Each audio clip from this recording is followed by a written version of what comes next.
Hey,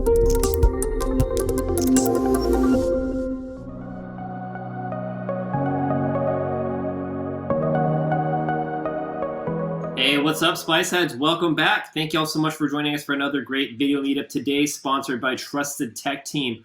We've got a great show for y'all today. We're going to be talking all about how to demystify and leverage security in Microsoft 365. So for more on this, we've brought a great expert for y'all today from Trusted Tech Team.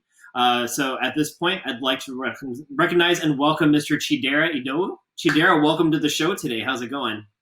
Thank you, Justin. It's going well. It's a pleasure to be here. Awesome. Chidera, for those who have not met you before, do you mind telling us a little bit about yourself and what you do for Trusted Tech Team? Most definitely. So over here at Trusted Tech Team, I'm actually one of the senior systems architects. Now, my primary focus is in the space of security, compliance, and identity management within the Microsoft 365 and Azure umbrella. So essentially anything security, compliance, or identity related, the go-to here at Trusted Tech Team. And I've been working in this area, or rather within this space, for the past, I'd say, 3 or 4 years, really as Microsoft took off with its security products. I've been there since just about the beginning and growing ever since. All right. Well, great. Well, thanks so much for joining us, Chidera. We've got a lot to cover, so thanks for joining us today. But before we do go any further, there are a few things that I did want to cover. Of course, if you have questions for Chidera today, make sure to get them into our Q&A widget down below. We'll be taking them later on in the show. Also, Trusted Tech Team's provided a ton of great resources today as far as Microsoft and Office 365 security. So you're definitely going to want to take a look at those and download them as well. Also wanted to give a special shout out to chat. We see a lot of our favorite folks, including Joe Kostalecki, Technical Angel, John W. Cross, what's going on, buddy? And of course, the Trusted Tech Team fanboy #1 himself, Mr. Dim Forrest. Welcome to everybody, and hope everyone has a really good time. Of course, if you do participate in chat, of course, we do ask that you adhere to our community guidelines, and we want to make sure that everybody is having a positive and professional experience in today's event.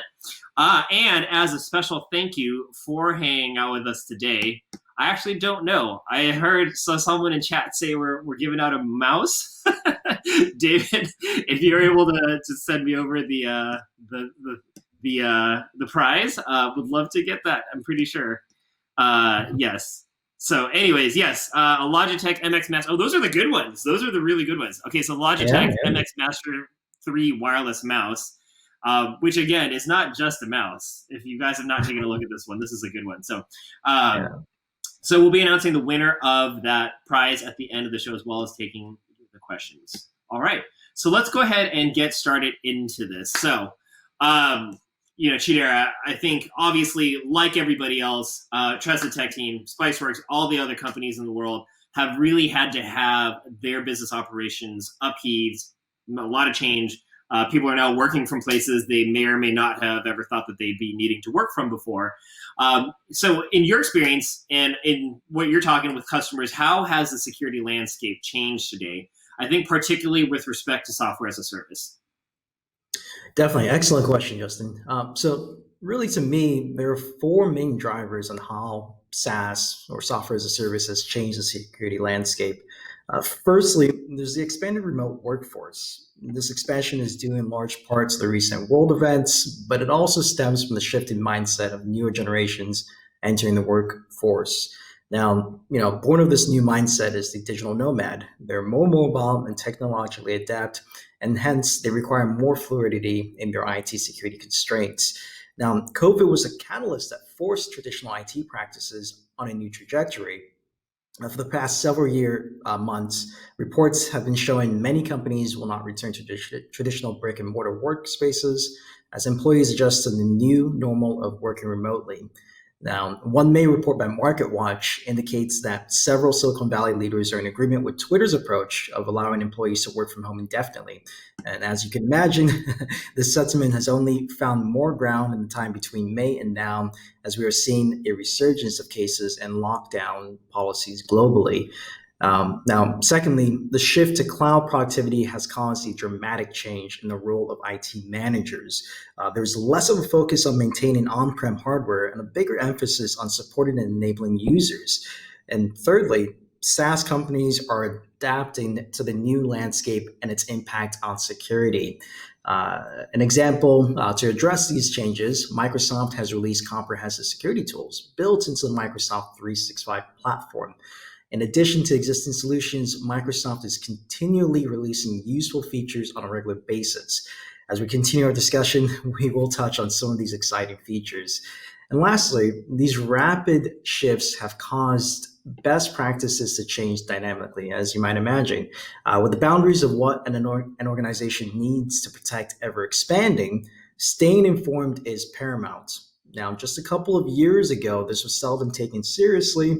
The surplus of information and resources that are out there make it difficult to narrow down what tools are most relevant to you and your organization.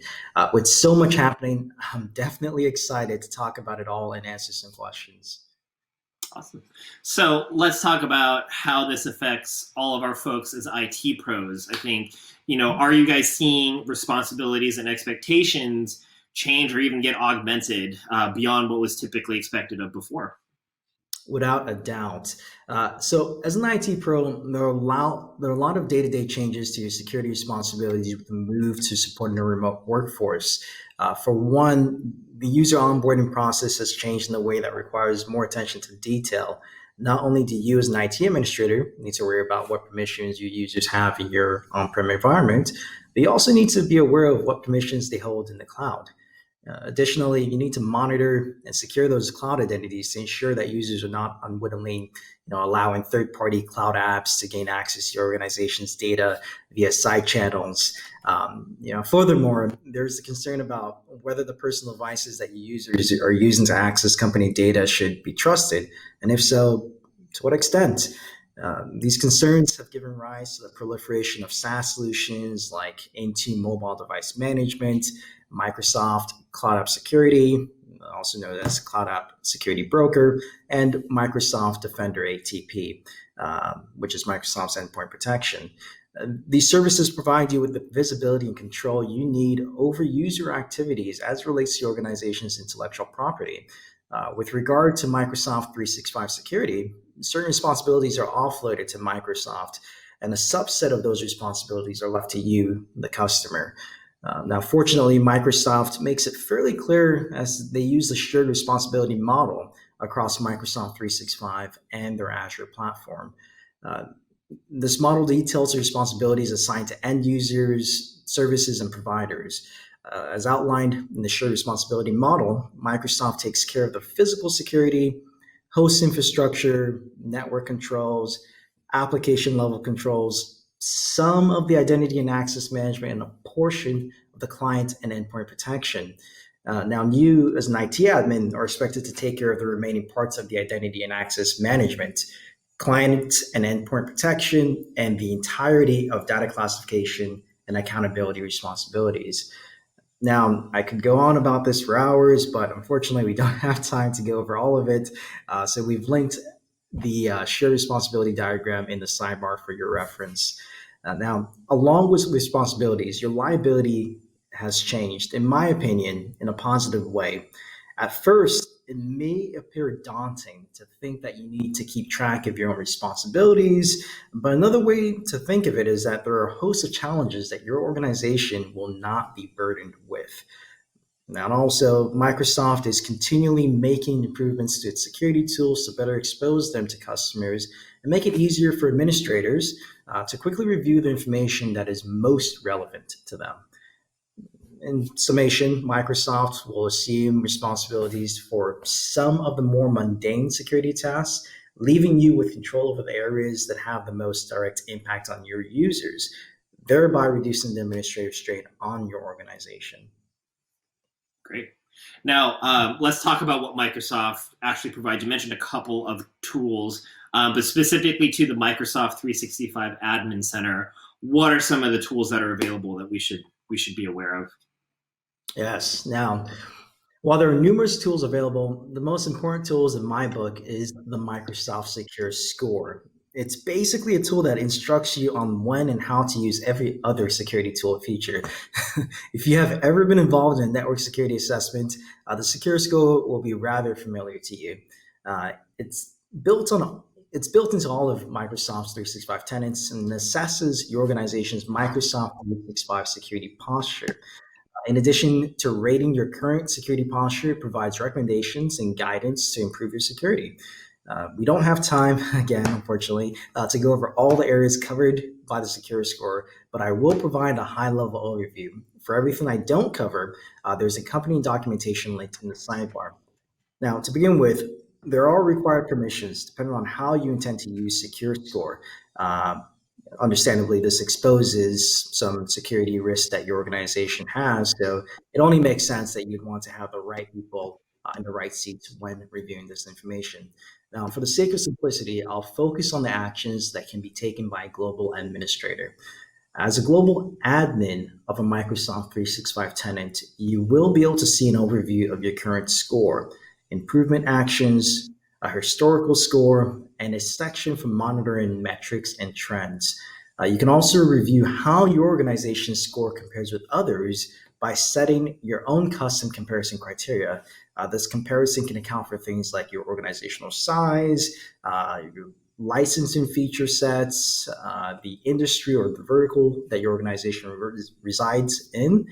And most of your interactions with the Microsoft SecureScore portal will pertain to the improvement section, as this is where you will see a laundry list of recommended security improvements and their corresponding point values.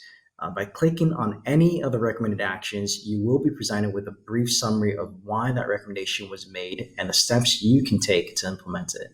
Now, I do want to touch on how to interpret results as well. The action plan points you to where in the Microsoft 365 or Azure space you need to go to make the improvement. The at a glance section indicates a classification of the recommendation and its corresponding Microsoft product. The user impact field indicates which users will be affected if you choose to proceed with the recommended actions. And the implementation field provides you with instructions on how to do so. Now, bear in mind, changes made to your Microsoft 365 environment can take up to 24 hours to reflect in your Microsoft 365 Secure Score. So patience is a virtue. You also have the option to indicate that you have already addressed recommended actions via third-party solutions. So you don't have to use all Microsoft products. While this is an opportunity for Microsoft to sell you their solutions, you're more than welcome to bring your own third-party products. For instance, you can bring in Duo for multi-factor authentication, or Okta for your single sign-on apps and things of that nature, which will award you the corresponding points for the improvement action taken. So as you can tell, Microsoft is really trying to make the topic of security less boring for IT admins. To accomplish this, they've injected a fun gamification element into this tool to keep things, less boring, so to speak. You can simply earn points just for looking at a setting or configuration rather. Regularly reviewing your environment and comparing it to your baseline is a good form of proactive security. And so Microsoft rewards you for that. With each improvement you make to your Microsoft 365 Secure Score, your organization's cumulative score will be updated in real time. But again, in about 24 hours sometimes. Even though the act of improving your security has been gamified, you would be remiss to think this is just a fun exercise. Sure. And that makes a lot of sense. All right. So let's say you are managing a Microsoft 365 tenant now. What are some steps that we could do today to improve our security? Great question. Now, I'm sure this isn't the first time you've heard this suggestion, but you should keep up to date on IT best practices. I personally do this in a few ways. I have a Google newsfeed that regularly pumps cybersecurity news updates to my phone. A handful of cybersecurity newsletters I subscribe to, such as the Hacker Noon and the Threat Post. And I make an active effort to read through those sometimes pesky Office 365 message center notifications. Now, you want to make sure you have multiple avenues through which you receive security news updates, as this will provide you with multiple perspectives. Staying informed is the best way to arm yourself against bad bad actors.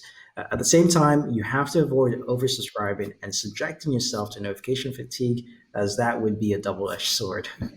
Now, additionally, you can spend 30 minutes tweaking a couple settings to make a major impact on your organization's Microsoft 365 security. Firstly, enable and enforce multi-factor authentication. I'd like to say this doesn't need explaining, but despite the prevalence of this topic in the IT community, it is still astonishing how many Microsoft 365 accounts still go unsecured by MFA. According to a February 2020 Microsoft presentation at the RSA conference, 99.9% of all Microsoft account breaches could have been prevented had the accounts been secure with MFA. Now, does this mean that MFA is impossible to breach and that it can be used as your only security measure? No.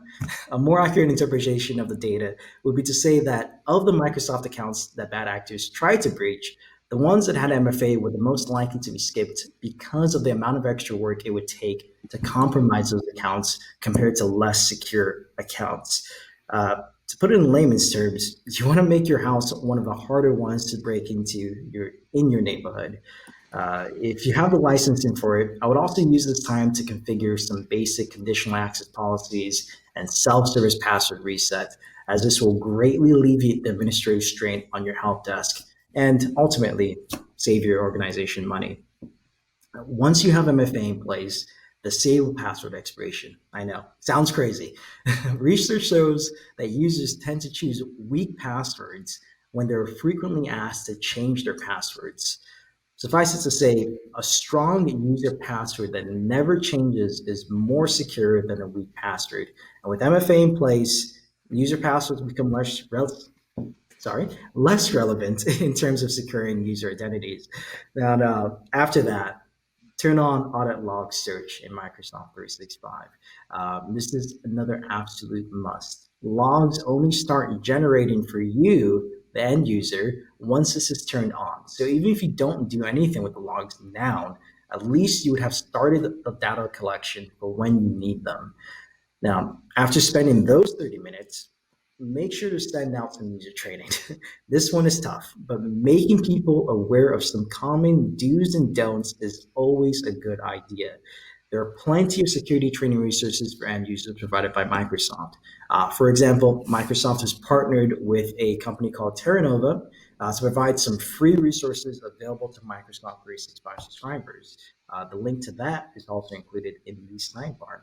Now, lastly, Office 365 ATP, or Advanced Threat Protection, P2, also offers some more advanced customizable user awareness training that can be deployed by administrators to discern which of your users may be in need of more targeted guidance on topics like phishing emails and social engineering. All right. So, I mean, you've listed off quite a few, resources and tools that are available. Is all this stuff included in every Office 365 and Microsoft 365 license, or are there licensing implications to be able to do what we've discussed today? Well, Justin, I'm sure you and everyone else knew we'd get to this question. Sadly, not all features are free, and Microsoft, being a business, saves their best tools for their highest license tiers. Granted, the Microsoft SecureScore, which we've gone over, is free, along with MFA and a few other key features. Different security features have a range of different licensing requirements, but the good news is that we can avoid administrative and financial headaches through service consolidation. More basic features are bundled into lower tier business and enterprise suites like Microsoft 365 Business Standard and Office 365 Enterprise E3. It's prudent to regularly review your organization's license requirements. So, for instance, as your company grows and more features are required, there will come a time when you will need to reevaluate your organization's needs from both a productivity and a security standpoint. You should use this as an opportunity to consolidate disparate services, not just within Microsoft, but also through your broader range of service providers and subscriptions to allow you to save money while also getting the best that you can afford. Now, Microsoft has comparable services to industry-leading solutions, such as Office 365 Advanced Threat Protection training, being comparable to Know Before training in the area of user training, Office 365 Advanced Threat Protection email security, being comparable to Mimecast's email security solution, and then Defender ATP, that is Microsoft's endpoint protection. Now, before you laugh, this isn't your grandma's Microsoft Security Essentials you're used to. One thing about it you might not realize is Defender ATP uses the data collected from Windows Defender built into everyone's Windows 10 systems around the world. I like to think of them as cannon fodder. So just imagine you have billions of computers or potentially billions of devices out there running Defender, Microsoft Defender, collecting all the telemetry, all the heuristic data, and then Microsoft is using that to improve your security as a business. Now, Microsoft Defender ATP is a leader in the Gartner Magic Quadrant, ranking above CrowdStrike, Symantec, Trend Micro, and Sophos. Some other areas in which Microsoft security solutions are ranked as a leader in the respective Gartner Magic Quadrants include Cloud Access Security Broker, or CASB for short, which again is Microsoft Cloud App Security, access management in the form of role-based access control and an identity access management, enterprise information archiving with data loss prevention or DLP tools, such as Office 365 message encryption and Azure information protection, and then also unified endpoint management tools with the marrying of solutions like into mobile device management, Defender ATP, and Azure ATP. So Microsoft is certainly no slouch when it comes to security, especially as it pertains to securing their own platforms. Overall, understanding which features align with your business needs will point you towards a tier of licensing you need, combined with determining which disparate subscriptions can be pulled under the Microsoft security umbrella. This will help to reduce the pains and glass you need to jump through for effective administration of your organization, while also potentially reducing costs. Conducting security reviews and architecting licensing solutions is something I personally assist clients with here at Trusted Tech Team.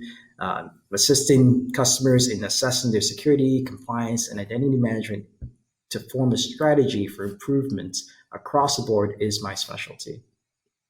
Awesome. Well, very cool. Well, you sound like, the exact person to ask this next question to. So given your level of expertise around security, is there anything off the beaten path that you can share with us that we might not know about? Most definitely. A little-known feature that was newly or recently released in the Office 365 is the Office 365 Recommended Configuration Analyzer, otherwise known as ORCA, or Microsoft's latest forced acronym. ORCA makes it possible to run a report via PowerShell that outputs your organization's current Exchange Online protection, anti-phishing, anti-spoofing, safe links, and safe attachments configuration parameters. Along with displaying your configuration, it also compares those settings with Microsoft's best practices to help you determine what you should reconfigure. I encourage you to check out the Orca video linked in the sidebar. The video comes courtesy of Matt Salesman, a senior security architect at Microsoft, whom I have worked with on several occasions. Along with his video on Orca, he has many instructional videos about Microsoft 365 security and compliance that would be a great addition to any Microsoft 365 admin's arsenal. Now, Microsoft Threat Protection Services is another cool new feature. Microsoft Threat Protection Service presents Microsoft 365 Threat Protection Services in a single pane of glass.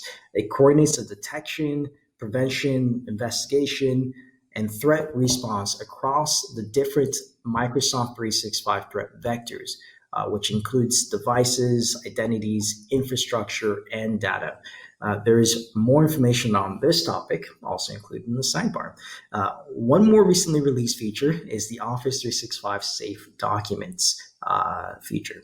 Now, this is a feature in Microsoft 365 E5 and Microsoft 365 E5 Security, so definitely your higher tier of licensing, that leverages Microsoft Defender ATP to scan documents and files before users are allowed to interact with them. all happening in real time. Users will be able to review the document during the scanning process in a sort of like a preview pane, so to speak, or preview manner, so they can read the document. And once the file is determined to be safe, users will then be able to edit the document as usual. So they'll be able to make any adjustments that they normally would once the document is determined to be safe. Now, as cyber threats are always evolving, new security tools and features are constantly being added to Microsoft 365 to combat them. All right. So one last question before we go to our audience questions, because we have a ton of those. What other insight or advice can Trusted Tech Team offer? Yeah. So, we put together a roadmap to help Microsoft 365 customers get started with securing their 365 tenants. We want to provide a short, easy to use guide, whether you're just getting off the ground or looking to expand your security practices, we have you covered. We all know the security chain is only as good as its weakest link. So this roadmap helps you build out the basic security infrastructure in logical increments while accounting for any glaring weak links prior to getting started with the SecureScore. All the things we referenced here and more are included in this roadmap. My biggest ask of today is that you review the security roadmap. My next ask is that you start using SecureScore. And lastly, if you come across any security features that you want to leverage, but you don't have licensing for, reach out to us at Trusted Tech Team. We have several engineers who are well-versed on this topic, but you're welcome to ask for me by name. All right. This crowd will definitely hold you to that. So, all right. Well, thank you for all that, Chidera. We got a ton of questions from the audience. So I hope you are ready for this. Our first question comes from Jack. And Jack wants to know, what are the main security differences between Office 365 E5 and Microsoft 365 E5? Are there features that M365 has that are superior? And do these work with Windows 10 Pro or just Enterprise? Definitely. Great question. And Jack, the way I'd sort of break it down is that you've got your Office 365 licenses, and essentially what those are meant to provide you are the productivity side of Microsoft 365 services. So that's your Word, your Excel, your Outlook, your Exchange Online, depending on the tier of O365 licensing you go up to. So for instance, if you go up to Office 365 Office 365 E5, you do get the email security component that's a part of Exchange Online Protection. So that's your Office 365 Advanced Threat Protection P2. Now, there's that side of things. So again, think of Office 365 as mostly focused on productivity. Now, on the Microsoft 365 side, specifically referring to your enterprise licenses, and then also F3 and your business premium license for Microsoft 365. That's meant to be sort of it is a combination of your Office 365 productivity, your enterprise mobility and security licensing, and also your Windows 10 licensing. Think of Office 365 as your productivity suite, and then think of Microsoft 365 as your productivity, your security, and your operating system suite. Because again, you get the Office 365 components, you would get the enterprise mobility and security components, such as into mobile device management, depending on the tier of licensing, Microsoft Cloud App Security. And in addition to that, you would get Windows 10 licensing. Now that can be Windows 10 Pro or Windows 10 Enterprise, again, just depending on which tier of licensing you go with on the Microsoft 365 side. I hope that clarifies things a bit there, Jack. But if it doesn't, definitely reach out and I'll be happy to do a deeper dive on that. Awesome. We've got a question from Eric who says, MFA without a desktop is difficult. We use Wise with Citrix Zen app, so facial can't be used. And getting everyone to authenticate with app on smartphone is viewed as troublesome and not worth it. Sounds like Eric's got some whiny users. And he wants to know, what is the easiest and simplest way to implement MFA?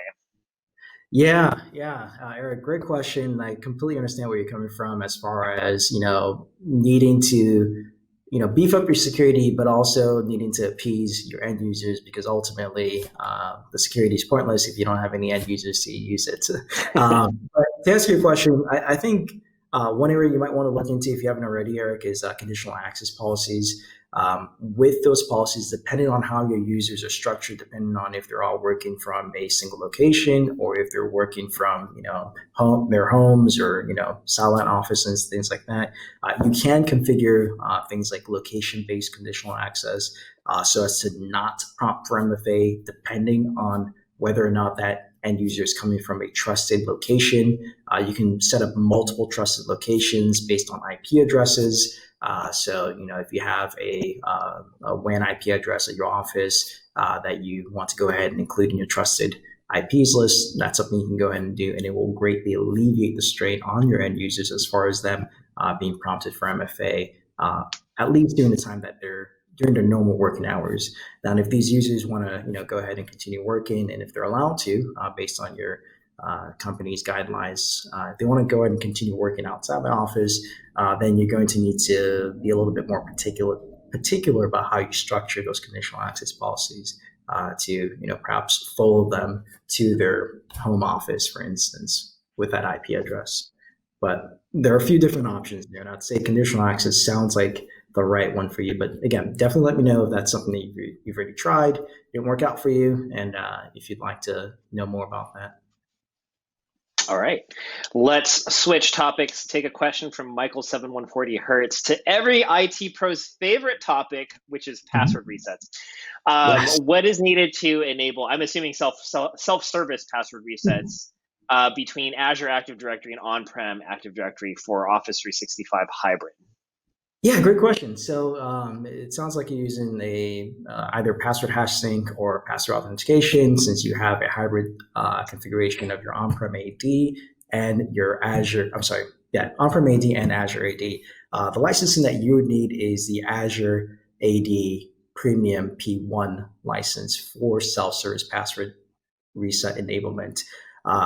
Without that license, without Azure AD P1, you do have SSPR, or self-service password reset, for your cloud identities. But the moment you have those cloud identities synchronizing with your on-prem, that's when you need to bump it up to Azure AD P1.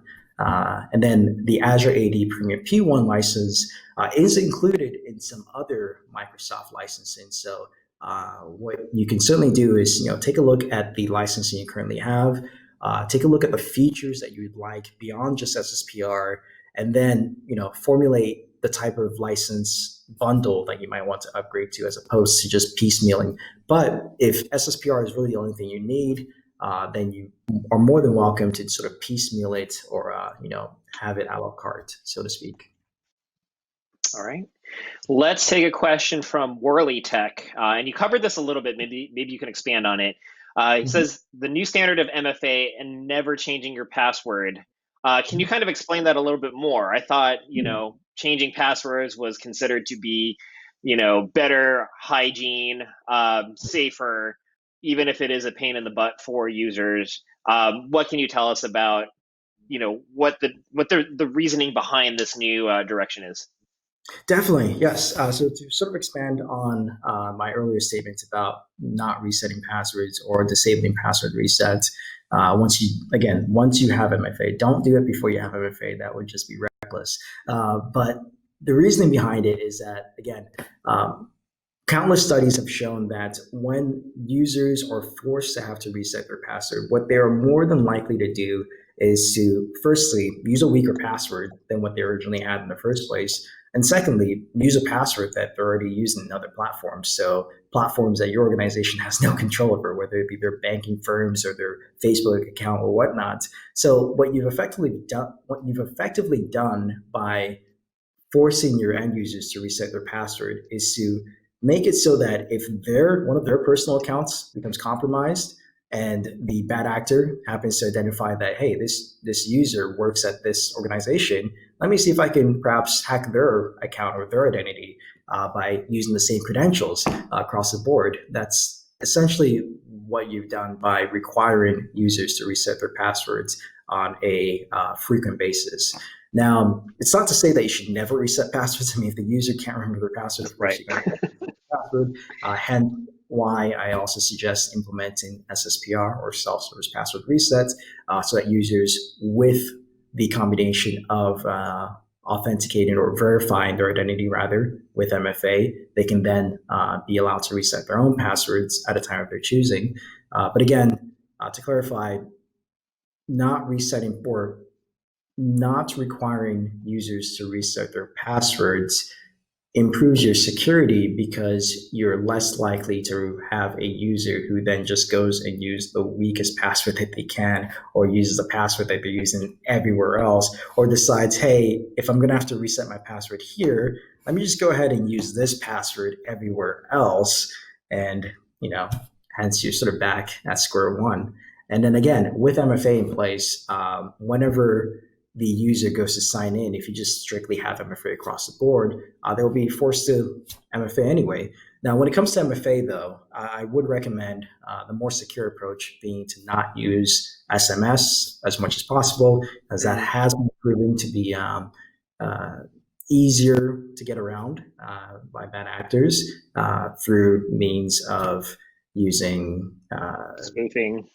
Yeah, spoofing or social engineering, contacting the cell phone provider, and engineering their way into that person's account and then duplicating the SIM card, things like that. So rather than using SMS, what you want to look into is using applications. So, for instance, Microsoft has their own authenticator app that you could use. Much harder, not impossible, but much harder to compromise than SMS. So again, once you have MFA in place, then you can go ahead and start to review your password policies and determine, do you really need people resetting their passwords every 90, 180 days? What exactly is it accomplishing that MFA is not already doing? And then if MFA is not already doing it, then maybe we need to look at having a more stringent MFA policy. All right. Let's get a question from Trusted Tech fanboy Dim Forrest, who wants to know, is the 365 provided filtering system for email good enough to replace a third-party filtering service such as Mimecast or Securance? And then my follow-up question is, when does it still make sense to go with a third party, or does it? Yeah, great question. So I think my answer to that first question is actually in turn an answer to your question, Justin. So the Office 365 ATP, especially the P2 variant, I would say, in my experience, is sufficient to replace solutions like Mimecast with respect to the email protection component, because Mimecast does more than just provide you email protection. It's a disaster recovery service as well for email. So if that's something that you're leveraging as far as using that to provide users access to emails and things like that, in the case that O365 becomes unresponsive, then O365 ATP is not a comparable solution with respect to that specifically. So that is one reason why I would continue to use those third-party solutions such as Mimecast if you did want the email backup component of it as well. Now, and just to touch on that, O365 ATP does not back up your emails. They have tools in place or solutions in place to reduce the possibility of you losing emails, but it's not a proper email backup. And I can speak more to that as well if any of you have more questions on that topic.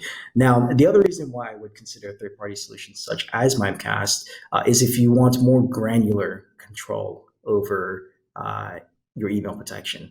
So if you want the ability to have more customizable policies that are more targeted towards specific users or groups, security groups, then certainly look more into investing in that third-party solution.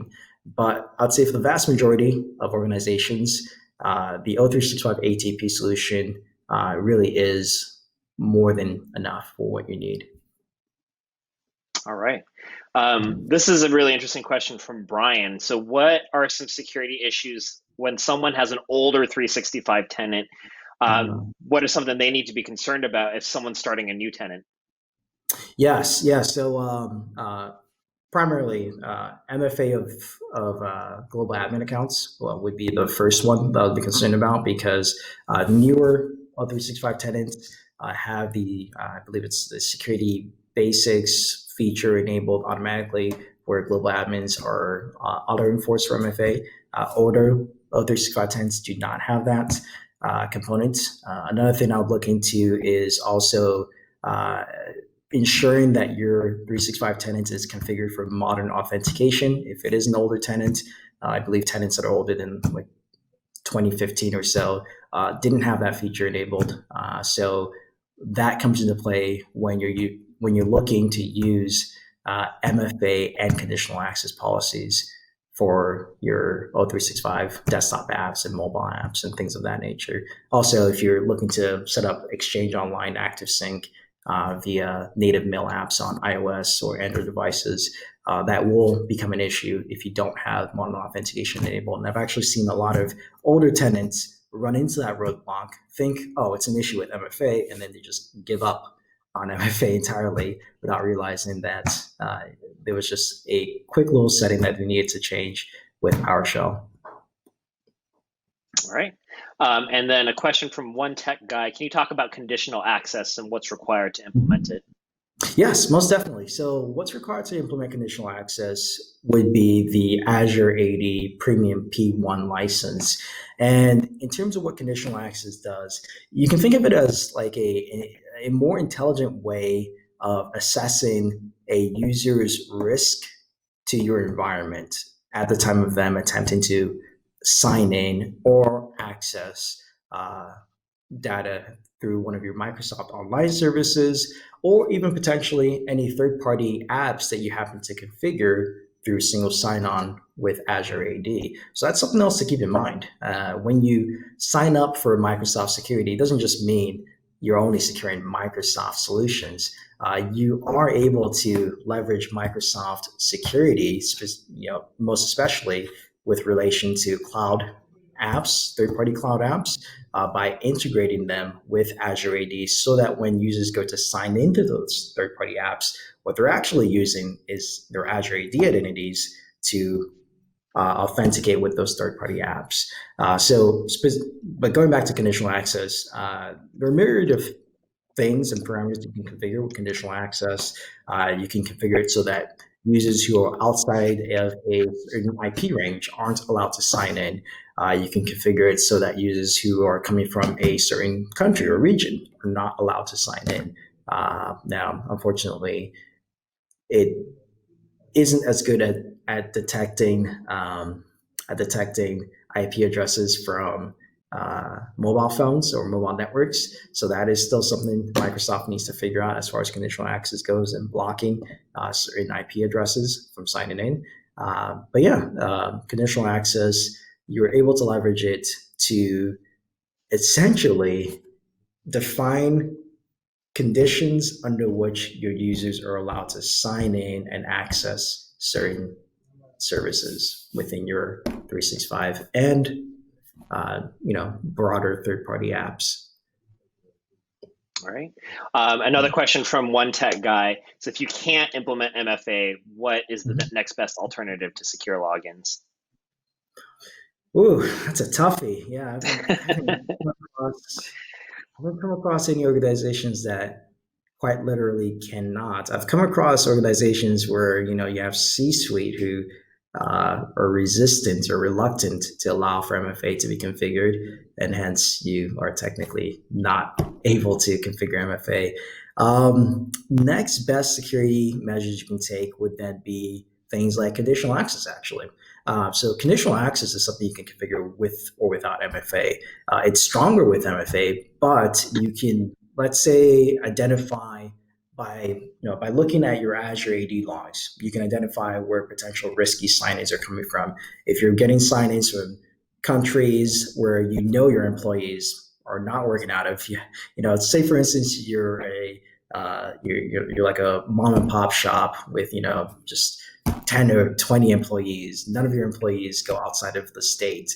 Well, you can restrict sign-ins to just a specific location and ensure that users who are coming outside of that location are not allowed to sign in. Now, that does take a bit more work because you'd have to, identify all the IP addresses if you want to restrict it to a really closed off location. I would say it's much easier to restrict it to a specific country as opposed to like a subset of IP addresses located in a given state, for instance.